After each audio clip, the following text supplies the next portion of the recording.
말씀은 창세기 2장 우리가 너무 잘 알고 있는 하나님이 남자를 위하여 돕는 배필을 지으시는 내용에 대해서 여자 남자의 관계성에 대해서 살펴보도록 하겠습니다. 하나님께서 19절서부터 보는데 19절에 주님이 아담을 이렇게 지으시고 아담이 각 생물을 부르는 것이 곧 그 이름이 되었더라. 생육하고 번성하라.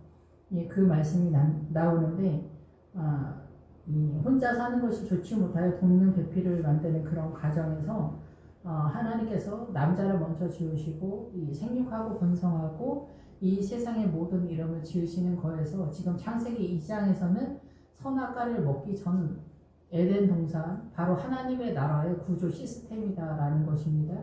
그런데 우리가 그 에덴 동산에서 그 사단에게 선악과를 따먹으면서부터 우리는 사단 나라의 통치권으로 들어가게 된 겁니다.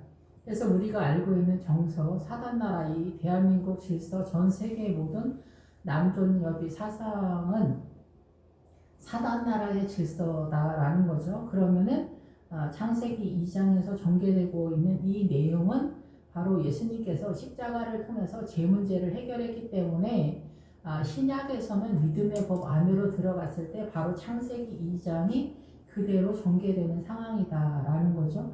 그런데 그 중간에 우리는 사단 나라의 정서, 선악과를 통한 이 남존여비의 정서, 질서의 개념을 갖고 있기 때문에 거기서 나가는 게 굉장히 어렵습니다. 그래서 여기서 빠져나가는 구도를 아브라함이 그 아내 사라를 그 생명의 세력으로 인정하는데 100년이 걸렸다라는 거죠. 그래서 100년 걸려서 아비멜렉을 내쫓게 되면서부터 생명의 나라, 하나님의 나라, 생명의 물줄기가 흘러가는 구도를 잡는다 이렇게 볼 수가 있습니다. 그만큼 남존 여비에 대해서 남자가 주도권을 갖는 것에 있어서 남자들이 길을 쓰고 지켜낸다라는 거죠.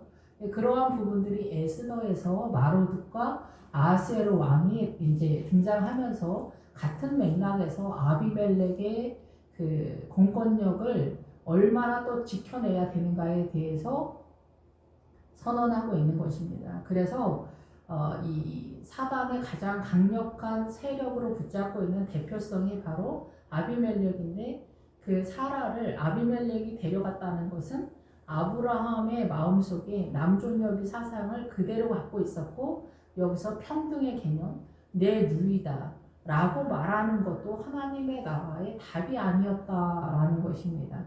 아내라고 분명히 말하는 것이 그렇게 어마어마한 차이가 있다라는 거죠.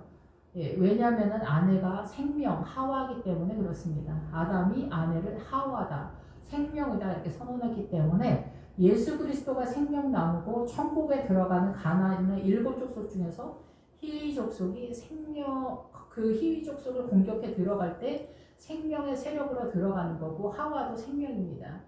그래서 하와가 생명의 본체가 아니라 예수 그리스도에게서 생명의 물줄기를 끌어오는 주체자로 하와가 등장한다라는 것입니다. 그런 차원에서 이제 창세기 2장을 우리가 선악과를 따먹기 전의 상태의 질서의 개념은 무엇인가? 우리가 신학교에서 사실상 구약학을 가리키는 교수님들은 제대로 가리키는데 현장에서 목사님들이 이 부분에 있어서 왠지 여자들한테 그자나도 밀리는데 더 밀리기 때문에 대표성을 띈다라는 그 소신을 절대 굽히지 않기 때문에 남자가 대표성을 띈다. 이것만큼은 지켜내야 된다. 이렇게 가는 게 아닌가 그렇게 생각이 됩니다. 여기에서 보면은 이제 흙으로 사람을 만들었는데 남자가 이 생육하고 번성하고 이 세상의 모든 들짐승과 모든 것들 생물에 대해서 이름을 부르는 그것에 권한을 누구에게 줬냐? 남자에게 줬다. 그래서 남자는 이 기본적으로 그 선악과를 따먹기 전이나 후나 이 세상을 통치하는 통치권에 대한 주체자다 이렇게 볼 수는 있습니다. 그런데 아내에 대해서는 얘기가 좀 틀린데 어쨌든 그래서 남자들이 직업을 갖는 데 있어서 세상에 있어서는 우선한다 이렇게 볼 수가 있습니다. 남자들이. 그래서 요즘은 사회주의 그 물줄기 속에서 여자들이 페미의 세력에서 뭐 평등이다 하면서 요상하게 돌아가는데 하나님의 나라의 평등은 아닌데 어쨌든 평등이라고 할 때 그 개념과 사단 나라의 페미가 주장하는 바는 전혀 다른 얘기입니다. 똑같은 모양 비슷하고 유사한데 적그리스도가 예수님 흉내내기를 한데 사단의 영의 이 공격력이라고 칠 때 주님은 이 본체 그리스도이기 때문에 여기는 생명을 살리는 세력이고 여기는 예수님 흉내내기를 해서 선의 모양으로 쳐들어와서 이 강도가 혁명가라 그랬죠. 그래서 우리의 사고를 훔쳐가서 미혹을 시켜서 사단 나라로 만드는 거예요. 그것의 다양성이 뭐냐? 종교의 다양성인 거죠. 그래서 무슬림, 힌두교, 불교, 뭐 샤머니즘 이런 뭐 천주교, 이스라엘도 다 이제는 사단의 종교라고 성경에 딱 나와 있는 것처럼 이렇게 사단의 다양하다 이렇게 볼 수가 있습니다. 그러면 개신교는 완전하냐? 그런 건 아니지만은 개신교가 형식에 있어서는 제일 형식을 갖고 있지 않기 때문에 공격을 덜 받는다 이렇게 볼 수가 있겠죠. 천주교는 외형적인 것을 많이 가지고 있어서 사단의 공격을 더 받을 수 있는 빌미를 많이 갖고 있다 이렇게 보는 거죠. 그래서 다른 종교는 더 사단의 완판이다. 전체 완전한 사단의 미혹의 세력에서 국가가 장악을 하는 거죠, 종교를. 그래서 생명이 전혀 일도 들어올 수 없도록 막고 있다. 그래서 공산당도 마찬가지입니다. 사회주의도 사실상은 종교입니다. 사회주의도 종교예요. 그래서 북한, 중국 사회주의를 갖고 있는 나라는 기독교를 절대 마크합니다. 기독교가 절대 대적자다라는 포인트를 절대 갖고 있습니다. 그래서 무슬림이나 힌두교 이런 데도 어느 나라나 어느 종교나 사회주의, 공산당 다 복음이 들어가는 것을 원천 봉쇄합니다. 이런 것으로 이런 흐름 속에서 사회주의가 얼마나 하나님의 나라를 대적하는가 여러분이 이해를 분명하고 선명하게 하셔야 됩니다. 정확하게 하셔야 됩니다. 여기서 그래서 아담이 이 사단 나라, 이 열방의 질서에 있어서 이 세계의 모든 질서에 있어서 남자가 직업에 있어서 우선한다. 그 직업적으로 이 세상을 다스릴 때 어떤 면에서 여자가 그것을 돕는 세력으로 존재한다라고도 볼 수가 있습니다. 그래서 직업을 가질 때 남자에게 더 우선권이 있습니다. 그런데 여자는 직업을 갖지 마라 이렇게 말할 수는 없죠. 요즘 시대에서는. 그런데 여기서 조절이 돼야 됩니다. 복음 안에서. 그런데 이거는 또 상당한 또 얘기가 돼야 되는데 오늘은 그 부분까지 가진 않겠습니다. 그래서 여자는 집안에서 대장 먹는다라는 거예요. 사실상은. 그런데 집안에서 사단나라의 질서로 남자가 대장을 먹는 그런 상태로 선악과를 먹으면서 여자가 벌로 자천이 됐죠. 그래서 남자의 수하에 들어가면서 남자가 대장 먹는 게 바로 사단나라다라는 거예요. 근데 오늘은 창세기 2장에서 이제 남자는 조금 더 설명해야 되지만 이제 그 정도만 하고요. 여기서 이제 그 아담이 혼자 사는 것이 좋지 못하다. 그래서 주님이 돕는 배필을 만드는 거죠.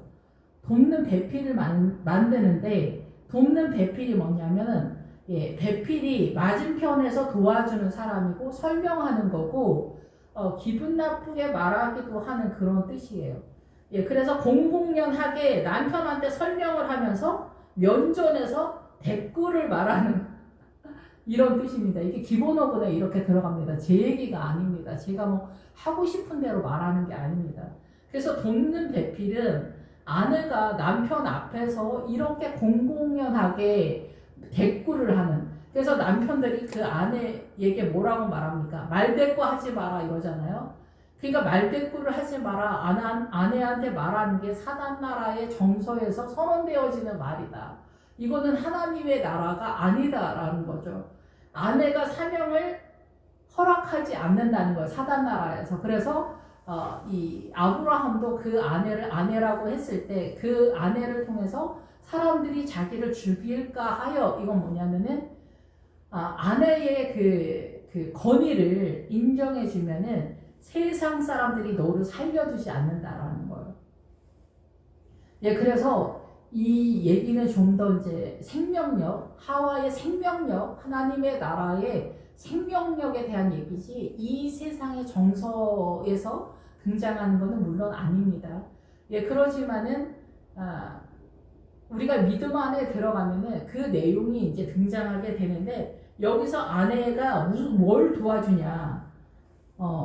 눈에 띄게 공공연하게 면전에서 대꾸를 하면서 설명하는 사람이다. 그래서 반대편에서 당당히 서 있다. 입증하는 세력이다. 알려주는 세력이다. 예, 보여준다. 여자가 그래서 생명의 세력에 있어서 우선한다라는 거예요. 생명의 세력에 있어서 우선한다. 그래서 남편이 하나님의 뜻에 대해서 알고 있습니까? 남편은 하나님의 뜻에 대해서는 1도 모른다. 이 정도까지 갑니다. 솔직히. 남자들은 거의 대표적으로 주일 예배만 간다. 이게 공식적으로 그렇게 생각을 하고 내가 주일날 예배 드리러 가는 것만으로도 어마어마한 헌신이다. 이렇게 생각하시는 분들이 많습니다. 예, 남자들은 작정 기도를 하는 거 제 구경하기도 어렵습니다. 새벽 예배 나와서 몇 시간씩 기도하는 사람들 찾아보기도 어렵습니다. 거의 대부분 여자들이 합니다. 예, 여자들은 본능적으로 이 생명에 대해서 예민하다라는 거죠. 그게 사명이고 본능이기 때문에 그런 거죠. 그래서 이 생명의 주도권을 아내가 갖고 있기 때문에 남편이 집안에서 대표성을 띠는 게 절대 아니라 밖에서 대표성을 띠고 안에서 남편과 아내가 화합을 해서 이 가정을 세우는 것에 있어서 어떻게 조화롭게 세워가는가에 대해서 아내가 돕는 겁니다. 여기에서는 하나님의 나라이기 때문에 사단 나라의 질서의 개념처럼 아내가 잔소리를 하고 막 그런 개념으로 이해하는 건 아닙니다. 예, 항복되어지는 생명의 세력으로서의 주도권인데 어쨌든 우리가 그런 쪽 사단 그 부활의 세력의 그 흐름과 영적 느낌은 연약하기 때문에 동원되지가 않죠.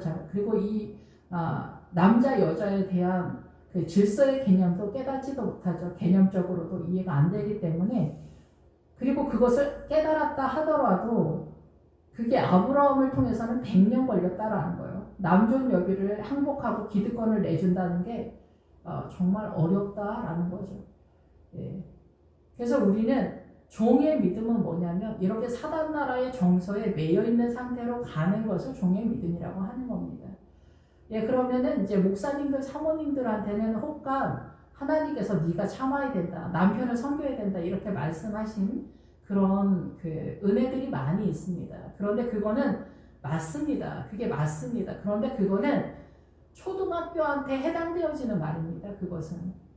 예, 그래서 지금 남편이 절대 아내의 인권에 대해서 허락하는 바 기본적인 그 믿음의 정서가 없는데 아내가 여기서 말대꾸를 한다? 이러면 여기 전쟁 터지고 살인 납니다. 진짜. 예. 3차 세계대전보다 더 대단한 전쟁이 부부 전쟁이잖아요. 그래서 일단 네가 숙이고 들어가라. 그래서 아내가 먼저 숙이고 들어가는 게 복음의 기초입니다. 그게 1, 2, 3, 4입니다. 그래서 그런데 그것이 완결편에서 등장하진 않는다라는 거죠. 우리의 소망은 종의 믿음이 아니기 때문에 그렇습니다. 예, 아내도 생명의 세력이고 남편도 그 아내의 생명의 세력 속에서 그 존귀함이 더 빛나게 드러나는 하나님의 나라의 구도이기 때문에 그렇습니다. 이것은 예수님의 십자가 속에서 세력화가 되는 믿음의 세계를 말합니다. 하나님의 나라는 부활의 세력으로 들어가서야 비로소 사단 나라의 미혹의 세력이 분명하고 선명하게 보입니다. 부활로 들어가기 전에는 잘 보이지 않습니다. 우리가 고난의 한복판에 있을 때 하나님의 의도하는 바 뜻이 잘 보이지 않잖아요. 근데 지나가고 나면 잘 보이죠. 지나가고 나서도 잘 못 보는 사람들이 물론 많습니다. 그런데 십자가를 완결하고 부활로 들어가면 이 전에 있는 사단 나라의 미혹의 개념이 너무 선명하게 잘 보인다. 이렇게 보는 거죠. 그리고 부활로 들어가면 주도권을 주님이 갖는다. 사단 나라가 밀린다. 근데 십자가 전에는 어때요? 십자가를 완결하기 전에는 내가 사단한테 계속 밀리는 상황인 거죠. 예, 그래서 이 십자가의 끝자락에 가면은 얼마나 철저하게 내가 사단 나라한테 공격을 당하고 있는가에 대해서 세세하게 느낀다라는 거죠. 그렇지만 여기서 내가 빠져나갈 수 있는 힘과 에너지가 절대 없다라는 연약함을 깨닫는 겁니다. 예, 그래서 여기서 이제 아담을 깊이 잠들게 해서 갈빗대 하나를 취하여서 살로 대신 채우시는데, 이 갈빗대가 포인트입니다. 갈빗대. 그래서 아내는 이 가까이에서 면전에서 공공연하게 대꾸를 하면서 대적자 반대편에서 담대하게 서 있는, 그리고 하나님의 나라에 대해서 우선하면서 보여주는 세력으로서 예언과 설명을 하고 입증하는 세력으로 등장하기 때문에, 아내들이, 여자들이 신약에 오면은 십자가를 멀리서 바라보고 십자가를 바라보고 그 십자가를 해석하는 능력이 아내에게 있습니다. 그리고 남자들은 부활의 무덤에 들어갔다 나와도, 베드로와 요한이 들어갔다 나와도 이 부활이 뭐를 말하는지 못 알아먹습니다. 그런데 이 십자가 고난을 통해서, 고난의 물줄기 속에서 부활을 알아먹는 세력이 누구냐? 마리아들입니다. 마리아들은 그냥 동네 아줌마들이 아닙니다. 예, 그 철야 뛰고 새벽 예배 때마다 눈물로 기도하는 가난한 권사님들입니다. 가난한 권사님들입니다. 부자 권사님들 아닙니다. 잘난 권사님들은 여기에 못 들어갑니다. 마리아에 못 들어갑니다. 마리아는 그냥 이름이 마리아가 아닙니다.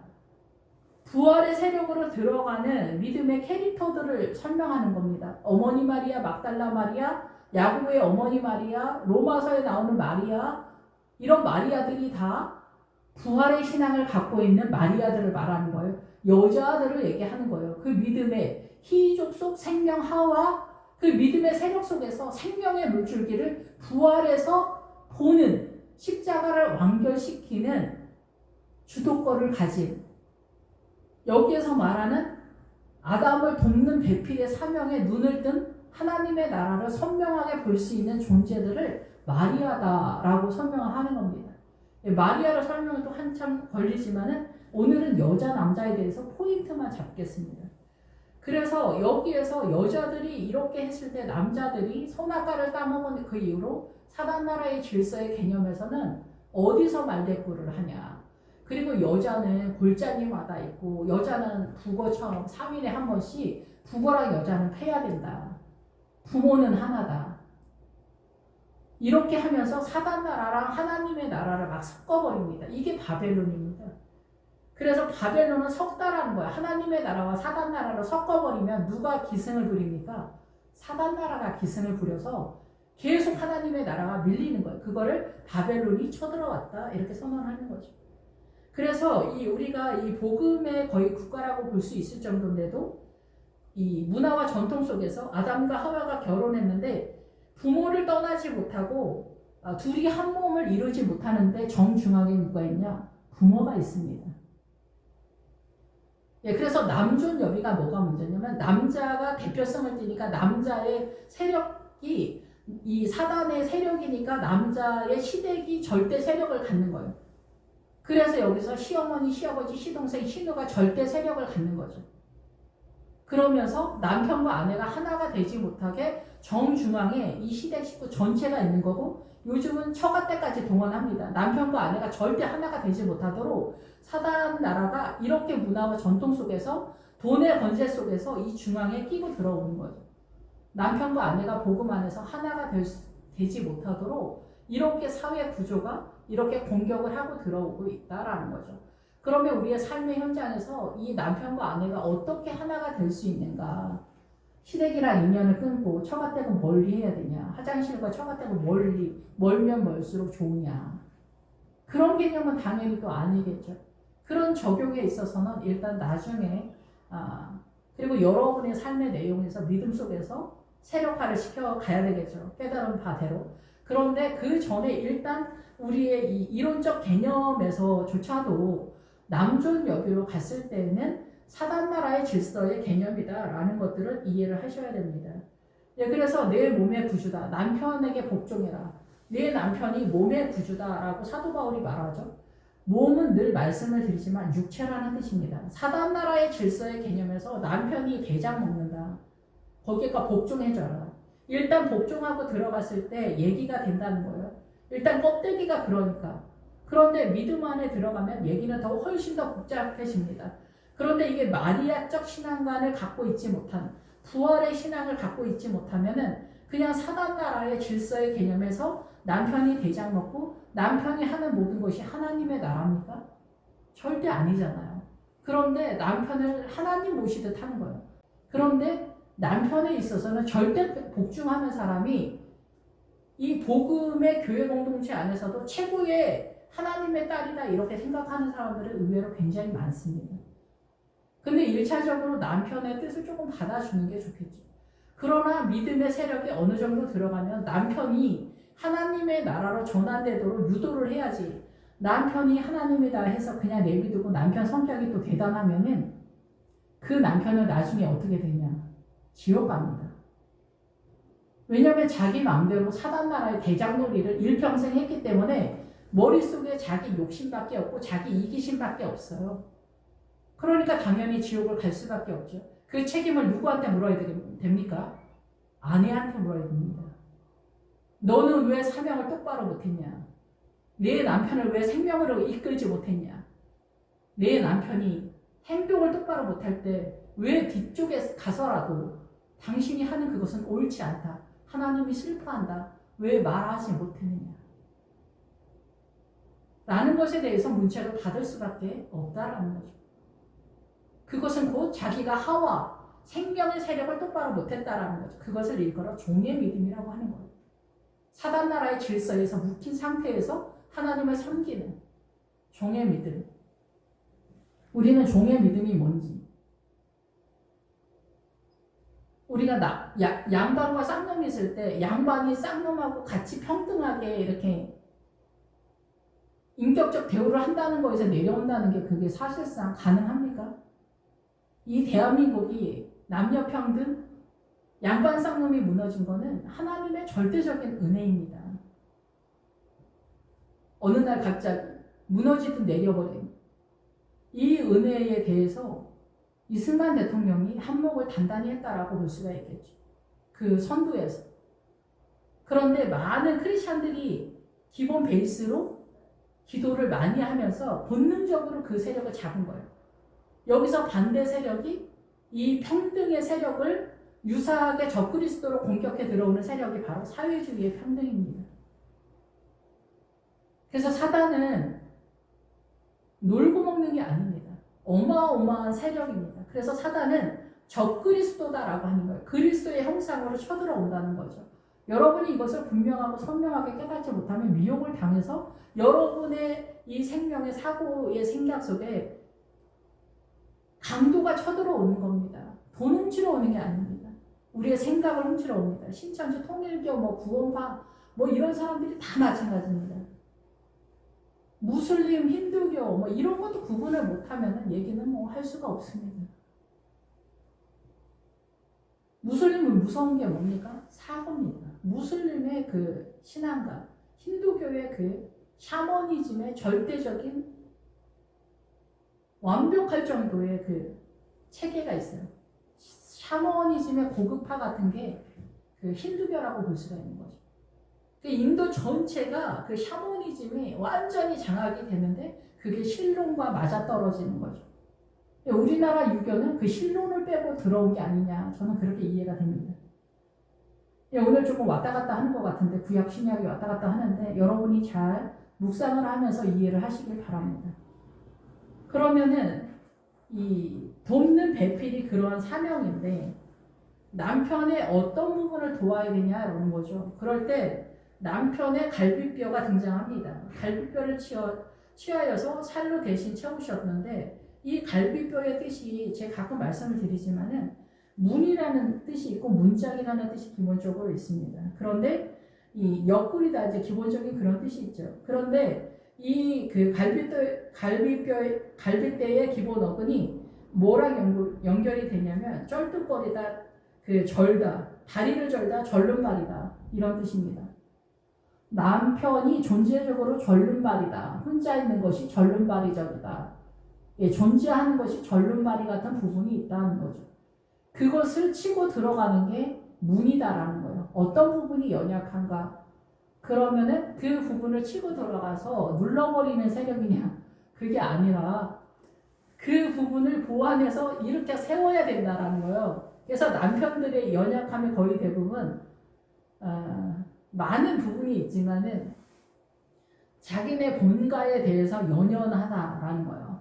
시댁에 있어서 연연합니다. 그래서 남편들은 시댁 식구들이랑 아내랑 전쟁이 붙으면은 절대적으로 시댁 편을 듭니다. 예.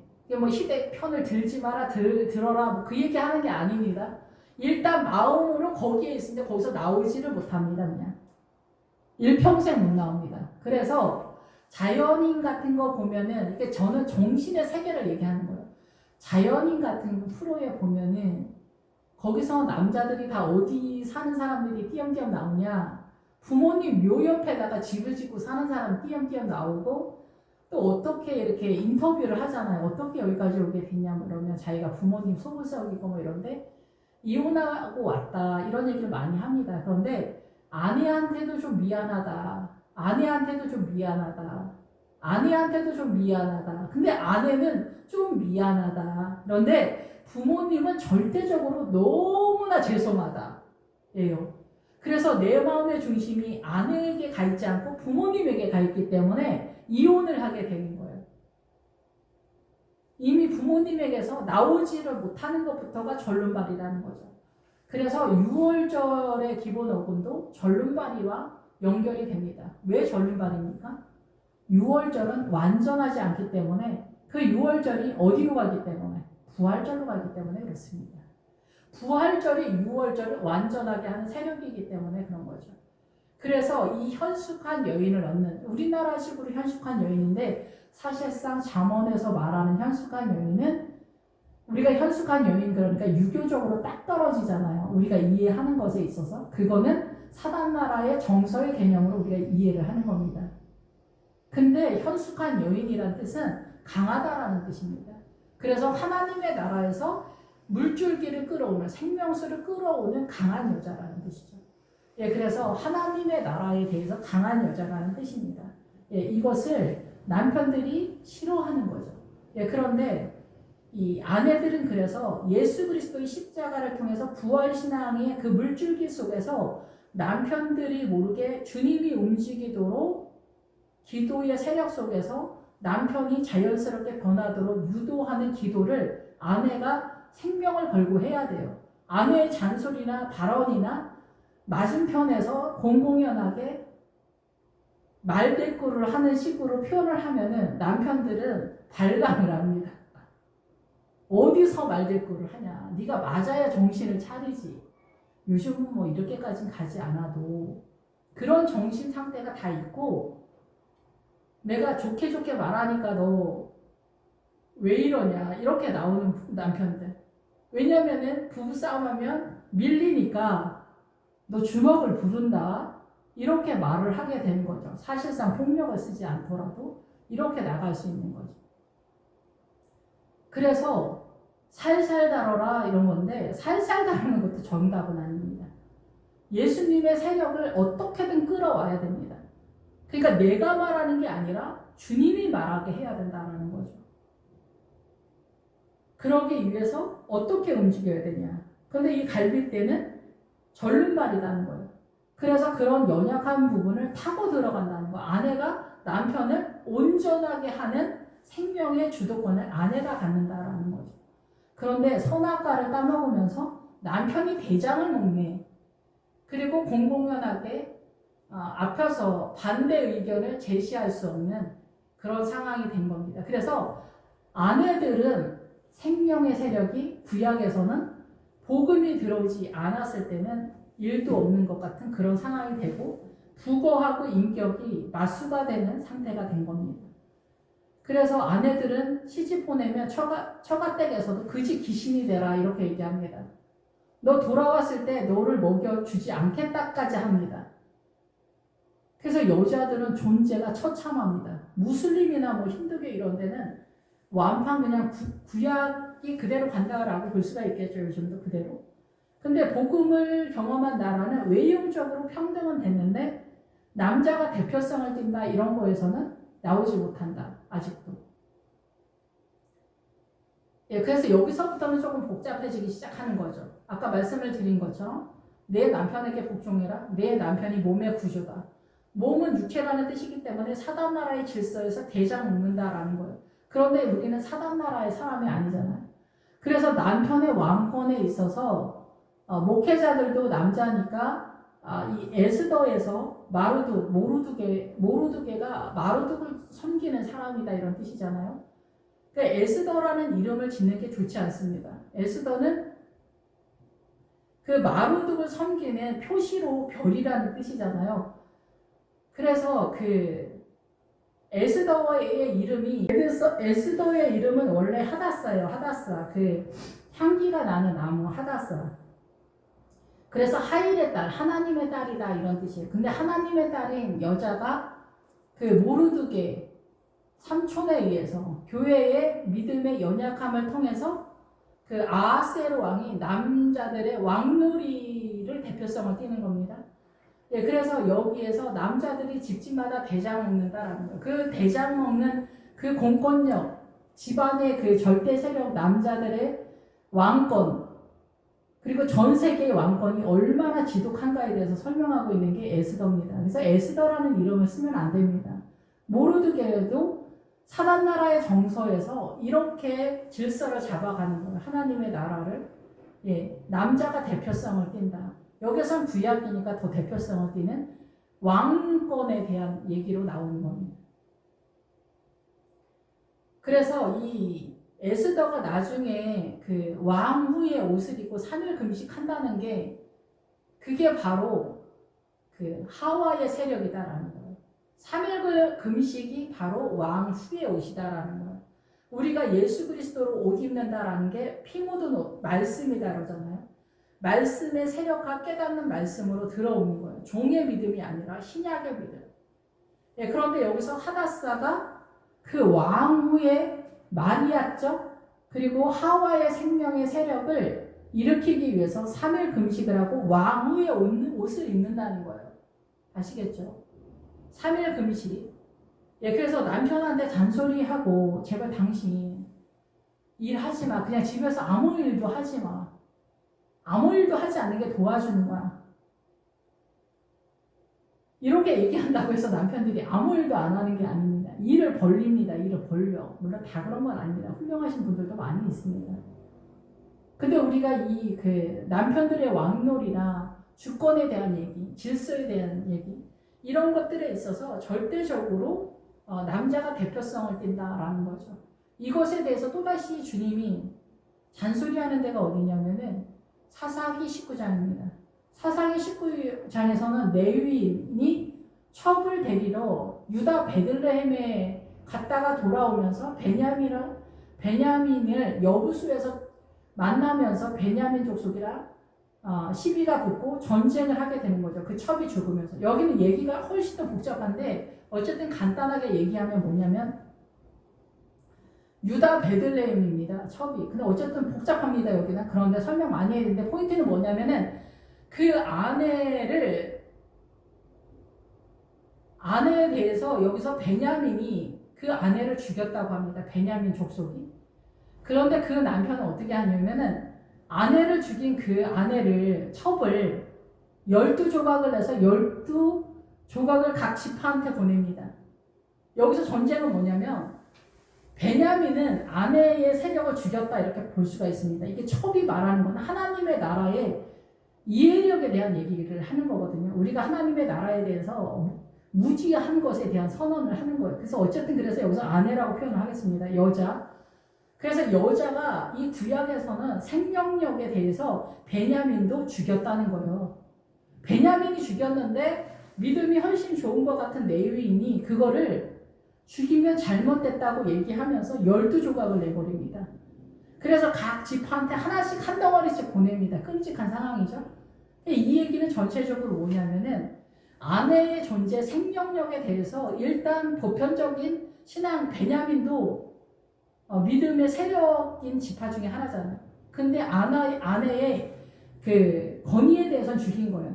아브라함이 100세에 깨닫는 세력이니까 이게 남존 여비가 사단 나라의 절대 세력이라는 것을 100세에 깨달았으니까 베냐민이 당연히 밟죠, 이걸. 근데 이것을 12조각을 내버립니다. 죽인 거를 더 확인 사살하는 게 이쪽 12지파입니다. 근데 이 사람들이 서로 자기가 옳다고 전쟁을 한다는 얘기를 하는 거예요. 이 얘기는 뭐냐? 부거란 여자는 3일에 한 번씩 패야 된다는 얘기랑 복음이 들어와서 평등이다라는 얘기랑, 그러니까 부거와 여자는 같은 인격이다, 이건 구약이고, 평등은 복음인 것 같고, 여기서 또 복음인 나라가 평등인 것처럼 말하면서 남자가 대표성을 띈다, 이거하고 둘이 붙는다, 이렇게 볼 수가 있는 거죠. 요즘 신약식으로 보면 여전히 남존 여비 있는 거예요. 남자가 대표성을 띠는 거예요. 믿음의 대표를 남자가 하는 거예요. 남자들이 뭐를 알아서 대표성을 띱니까? 새벽 예배를 나옵니까? 주일 예배에 졸면서 드리는데 하나님의 나라에 대해서 1도 모르는 남편들이 도대체 뭘 알아서 대표성을 띈다는 얘기입니까? 조금만 생각하면 이게 전혀 맞지 않는다는 걸 아시겠죠? 그러나 하나님의 나라의 공권력은 어디로 들어가냐? 에스더가 3일 금식하고 쳐들어간다. 이게 왕후의 옷이다라는 거예요. 내가 옷을 왕후가 입는 옷 잘 차려입었다는 얘기를 하는 게 아닙니다. 3일 금식이 왕후의 옷이다라는 거예요. 그래서 우리는 남자가 대표성을 띈다. 복음 안에서 이 바벨론적 신앙이죠. 이렇게 섞여있는. 그리고 평등의 개념. 페미들이 떠들어대는 그 페미는 사회주의 그 노동자 혁명 밑에서 흘러가는 사단 나라의 물줄기입니다. 그래서 이 페미들이 어디까지 나갑니까? 사회주의, 공산당에서 말하는 사회주의가 어디까지 여자들의 인권을 평등하게 한다고 하면서 모든 직업이나 이런 거에서 5대5로 맞춘다, 이런 식으로 얘기 나오잖아요. 이런 것들이 바로 평등이라는 타이틀 속에서 이 사회를 공격하는 엄청난 세력이라는 거예요. 이런 것이 공격이라고 생각을 못하는 거죠. 페미들의 활동이 사회주의랑 맞아 떨어지는 거죠. 사회주의가 얼마나 이 복음의 나라를 희석시키는가. 적그리스도, 예수 그리스도 흉내내기를 하면서 쳐들어오는데 그걸 모르는 거예요.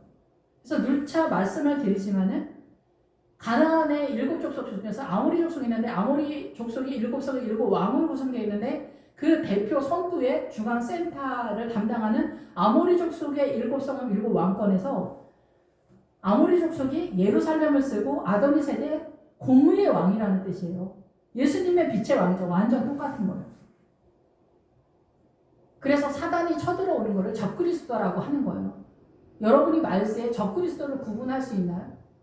여러분이 사회주의가 어떻게 공격력을 가지고 우리를 미혹하는가를 분명하고 선명하게 깨달았다면 여러분은 적그리스도를 이해하고 판단하고 분별하는 눈이 열렸다는 거죠.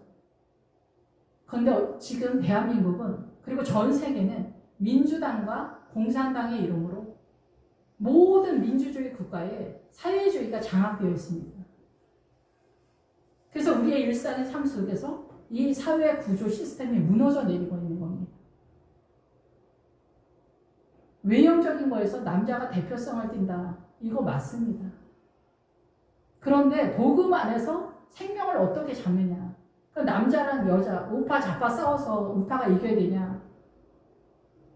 우파가 좌파보다 훨씬 사단나라로 볼 때 약하다라는 거죠. 민주당은, 전 세계 민주당은 더 심화된 거죠. 사단나라의 공격력이.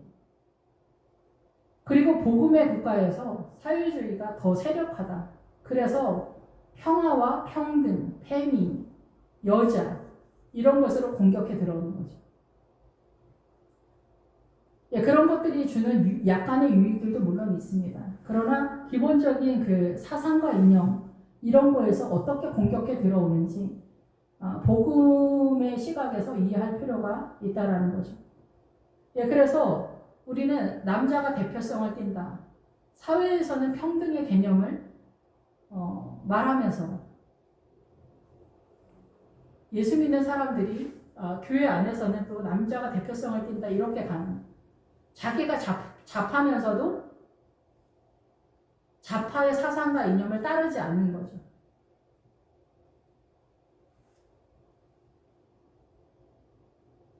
그러니까 남자가 대표성을 띈다고 하면서 사회주의를 따르면 안 되잖아요. 그죠? 평등이 안 되니까. 이런 거에서 충돌할 때는 나의 이기심을 따르는 그런 상황이 많이 있는 거죠. 그리고 기본적으로 공산당은 기독교를 대적하는 세력입니다, 여러분. 알면서도 왜 모르는지 하는지 잘 모르겠지. 어쨌든 그래서 창세기에서 그 아브라함이 어떻게 그 아내를 하와의 세력으로 인정하는가가 쭉 나오는 게 그 얘기입니다. 그리고 야곱이 라헬인 줄 알고 결혼했더니 레아였더라, 이렇게도 이해할 수 있습니다. 이제 여러 측면에서 보지만은 레아하고 라헬을, 그래서 우리가 처음 볼 때는 라헬인 줄 알았는데 결혼했더니 레아였더라, 이게 오랫동안 영적 전쟁에서 부부 전쟁이다 이렇게 볼 수가 있는 거죠. 그래서 라헬이 되기 위해서는 이게 생각보다 굉장히 어렵다는 거예요. 라헬이 되려면 예수 그리스도의 생명의 물주기를 제대로 잡아야 되는데 라헬이 베들레헴에 도착을 못하고 베들레헴 가까이 에브라다에서 죽었다는 거죠. 그것은 구약적 신앙관을 얘기하는 겁니다. 그래서 신약에서는 예수님이 베들레헴에서 출생하는 겁니다. 베들레헴. 그래서 말씀을 따라가지 않으면 부활신앙으로 들어가지 못합니다. 왜냐하면 종의 믿음에 있기 때문에. 그래서 의외로 목사님, 사모님들이 종의 믿음에 많이 있습니다. 일단 급한 대로 남편한테 종된 형상을 가지고 있어야 남편이 항복을 하기 때문에 그렇게 들어갔는데 그게 그냥 굳어져 버려서 더 고급한 하나님의 나라의 자유를 경험하지 못하고 초등학교에서 끝내버린 것 같은, 학력이 딸리는 것 같은 그런 상황이다 라고 저는 이해를 합니다. 그래서 이제 저도 나이가 이제 많이 들어가는 입장이다 보니까 이런저런 사람들을 많이 보잖아요. 근데 아내들이, 크리스찬들이 남자가 대표성을 띈다는 거를 남자들이 크게 목소리를 내는 게 아니라 여자들이 더 큰 소리를, 그렇게 큰 소리를 내더라고요. 그럼 이게 인력으로 되지 않는구나, 저도 그렇게 생각이 듭니다. 근데 자유의 믿음으로 가려면은 우리가 드러난 상태가 아니더라도 내 안에서만이라도 자유를 누리려면 자유하는 믿음을 알아야지 자유가 되는 거 아닌가요? 전 설명만 해드리는 거예요. 설명만 해드리는데 이게 뭐 사단나라의 정서의 개념처럼 뭐 내가 잔소리한다고 되는 게 아니라 정답은 에스더에서 말하는 왕후의 옷을 입는 3일 금식을 하면서 복음이 쳐들어가는 거지. 당신은 내가 사고치지 말라고 했지, 가만히 있으라고 했지, 그거 하지 말라고 했지, 어머니는 또 왜 그러는 거야, 아버님은 또 왜 그러는 거야, 이렇게 잔소리 한다고 해서 되는 게 아니다라는 거죠. 그래서 사단나라의 뭐 사유주의가 엄청 좋은 것 같지만 패미들이 난리 피우는 게 자기네는 엄청 진짜 피를 토하는 심정으로 난리 법석인데, 세포 하나하나가 발광을 하는 것처럼 난리를 피우는데 그게 하나님의 나라가 아닌 거죠. 무슬림들이 또 얼마나 강력하고 대단합니까? 힌두교가 얼마나 대단합니까? 북한에 있는 공산당원들이 얼마나 대단합니까? 무엇을 막기 위해서입니까? 아내들이 생명의 세력의 주도권을 가질까봐 무서운 겁니다.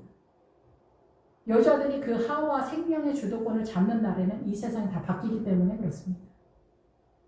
근데 여자들도 고난이 쳐들어오지 않으면 안주를 해버리니까 고난을 당하는 자가 십자가를 지고, 십자가는 고난입니다. 자기 삶의 영역 속에서 십자가를 지고 나를 따르라. 주님을 따르는 제자가 되려면 그 고난을 통해야만 예수 그리스도의 생명의 물줄기를 잡을 수가 있습니다. 우리 신랑 훌륭하고 뭐 음식물 쓰레기도 다 버려주고 자상하고 돈 잘 벌어오고 우리 자식은 특 먹고 다니고 외고 다니고 모든 게 잘 풀리면은 사생활하는 거잖아요. 그러니까 가난한 권사님, 철야 뛰는 권사님이 마리아의 세력으로 달려가고 있다 이렇게 볼 수가 있는 거죠. 3일 금식하는 에스더의 세력을 잡고 있습니다. 남자가 하나님의 나라가 아니고 남편이 하나님의 뜻을 절대적으로 잘 아는 것이 아니기 때문에 몸의 구주니까 앞에서는 순종하는 척 하지만은 뒤에서는 주님의 세력을 끌고 와야 돼. 왕의 옷을 입고 에스더처럼 3일 금식으로 쳐들어간다. 원래 에스더는 하다사입니다. 하일의 딸, 하나님의 딸인 하다사인데 사단나라의 정서의 개념으로 아하스에로 왕한테 절대적으로 밀리는 거예요. 남편이 오라 해야만 가는 여자가 됐다 얘기죠. 그럴 때 남편을 남편 되게 하기 위해서 3일 금식하면서 쳐들어간다는 거예요.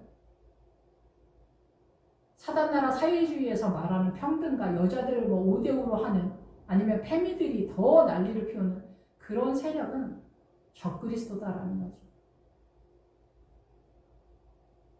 일단 크리스찬들은 좌파에서 나와야 됩니다. 좌파의 사상이 여러분들의 그 믿음이 자유로 못 가게 그 중간에서 막고 있기 때문에 그렇습니다. 굳이 나는 그래도 못 나온다 그러면 할 수 없는 거죠. 어떻게 말리겠어요. 내 남편 내 자식도 믿음으로 끄는데 헉헉거리는데 그렇지 않습니까? 주님은 자기 십자가만 지고 오라는 거예요. 자기 삶의 영역 속에 하나님의 나라를 세우는데 그게 고난을 통해서 세워진다는 거예요. 고난의 정중앙에 지금 계시다면 너무 슬퍼하지 마시고 여러분이 아들, 딸한테도 잔소리하지 마시고 3일 금식하는 그런 마음으로 주님 나는 힘이 없습니다. 주님 나는 집 나가는 이 아들 어떻게 할 수 없습니다. 나를 불쌍히 여기시라.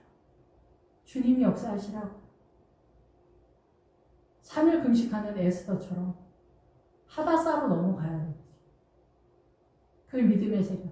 근데 에스더가 나중에 그 세력을 또 잃어버리게 되죠. 그래서 아하스에로 왕과 모르드게가 둘이 해먹는다 얘기를 하는 겁니다. 에스더에서. 그게 종의 믿음입니다.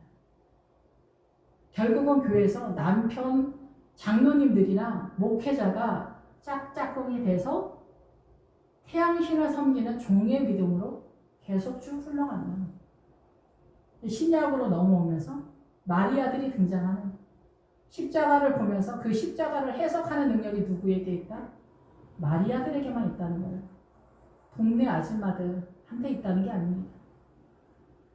가난하고 눈물로 기도하고 철야 뛰는 권사님들한테 있다는 거죠.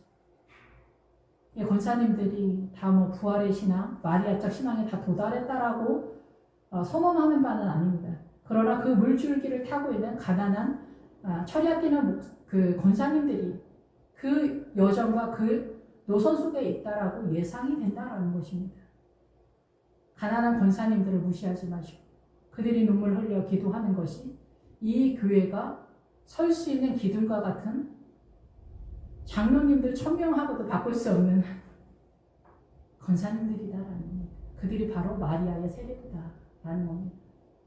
제가 마리아 얘기를 하지만 마리아는 부활의 세력을 분명하게 알고 있는, 그래서 부활의 신앙의 첫 문을 여는 사람이 바로 막달라 마리아입니다. 제자들을 막달라 마리아가 이끌어내는 겁니다. 어느 목사님 사모님이 막달라 마리아가 돼서 오늘날 눈물로 기도하면서 그 남편 목사님이 하나님의 뜻대로 하나님의 나라를 드러내는 주의 종이 되도록 그 막달라 마리아적 신앙을 세워가고 있다고 생각합니다. 물론 목회자적 권위는 보편적 권위하고는 약간 차이는 있습니다. 그렇지만은 하와가 이 생명의 물줄기를 끌고 온다. 십자가를 해석하는 능력이 마리아에게 있다라는 것입니다. 부자 권사님들은 여기에 절대 끼지 못합니다.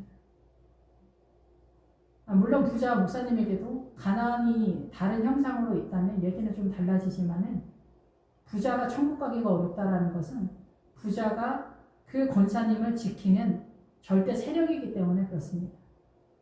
그래서 목회자들은 사람을 통하여, 가난을 통하여, 질병을 통하여 가난의 삼박자가 계속 돌아갑니다. 그리고 돈을 주지 않습니다. 가난해야 주님의 나라가 세력화가 되기 때문에 그렇습니다. 그래서 처절하죠. 그래서 어쨌든 결론은 에스더가 왕후의 옷을 입고 3일 금식하는다. 이것이 바로 복음의 세력화다. 여러분이 이해하시고 여러분이 알고 있는 정서의 개념에서는